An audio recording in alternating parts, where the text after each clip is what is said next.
July August গণহত্যায় বহু বাবা মায়ের বুক খালি করেছে স্বৈরাচার আওয়ামী সরকার। ছাত্র জনতার ওই আন্দোলনে নিহতদের একজন ফারহান ফায়াজ। ফেসবুকে সবশেষ তিনি লিখেছিলেন, এমন জীবন গড়ো যাতে মরে যাবার পর সবাই তোমাকে মনে রাখে। কিন্তু কে জানতো এই কথার সাথে মিলে যাবে তার জীবনও। ফায়াজের হত্যার বিচার চেয়ে আদালতের দ্বারস্থ তার পরিবার। সন্তানের মৃত্যুর কথা বলতে গিয়ে চোখের জল আর ধরে রাখতে পারেননি বাবা শহীদুল ইসলাম ভূঁইয়া। আমি আমার একমাত্র ছেলেকে হারিয়ে আমার ফ্যামিলি পুরো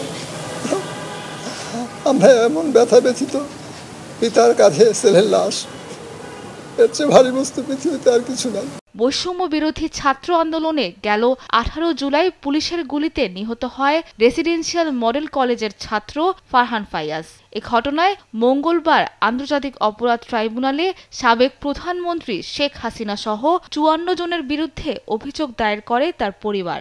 অপরাধীদের বিচারের আওতায় এনে দৃষ্টান্তমূলক শাস্তি দাবি করেন তারা। যারা এই হত্যাযোগ্য এই গণহত্যা চালিয়েছে তাদের বিচারের আওতায় এনে উপযুক্ত শাস্তি, খুব দ্রুত বিচারের জন্য আমরা আহ্বান জানাচ্ছি আপনাদের মাধ্যমে। উপযুক্ত শাস্তি আনা, যারা খুন করেছে তাদের ফাঁসি হোক। প্রতিটা মুহূর্তে প্রত্যেকটা খুন আমার ভাইয়ের স্মৃতি আমার ভেসে ওঠে। তার স্মৃতিতে আমি সবসময় যখন মনে পড়ে আমার মন সারাক্ষণ ওর জন্য কাঁদে। আমি এখন পর্যন্ত আমার পড়ালেখা শুরু করতে পারিনি। ঘটনার বর্ণনা দিতে গিয়ে আবেগ আক্রান্ত হয়ে পড়েন চিফ প্রসিকিউটরও। বলেন, যে কেউ এমন বর্বর গণহত্যার অভিযোগ ও তথ্য প্রমাণ জমা দিতে পারবেন ট্রাইব্যুনালের প্রসিকিউশন ডেস্কে। সে এমন জীবন গড়েছিল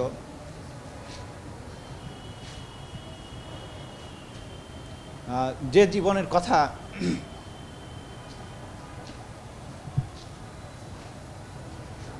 জাতি হিসাবে আমরা মনে রাখব। কারণ 18 বছরের একটা বাচ্চা ছেলে দেশের জন্য যেভাবে জীবন দিয়েছে, বাংলাদেশের প্রত্যেকটা মানুষ, প্রত্যেকটা তরুণ ফারহান ফায়াজের মতো স্বপ্ন দেখবে যে তারা যেন তাদের জীবনটা দেশের জন্য এভাবে বিলিয়ে দিতে পারে। তাদের মতো অসংখ্য তরুণের জীবনের বিনিময়ে আমরা দ্বিতীয় স্বাধীনতাটা পেয়েছি।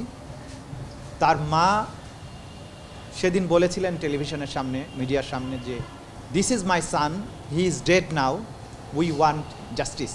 আমরা একটা ডেস্ক ওপেন করছি আজকের থেকে, যে এই প্রসিকিউশন টিমের কাছে, এই ডেস্কের কাছে আপনারা আপনাদের যে ব্যক্তিগত যে সমস্ত ঘটনাবলী যা ঘটেছে আপনাদের উপরে, এগুলো আমাদের কাছে এসে জানাতে পারেন। সব কিছুকে আমরা কম্পাইল করে মামলার উপযোগী করে ট্রাইব্যুনাল যেদিন বসবেন তখন আমরা এটা বিচারের জন্য উপস্থাপন করব। সাবরিনা মজুমদার, দেশ টিভি, ঢাকা।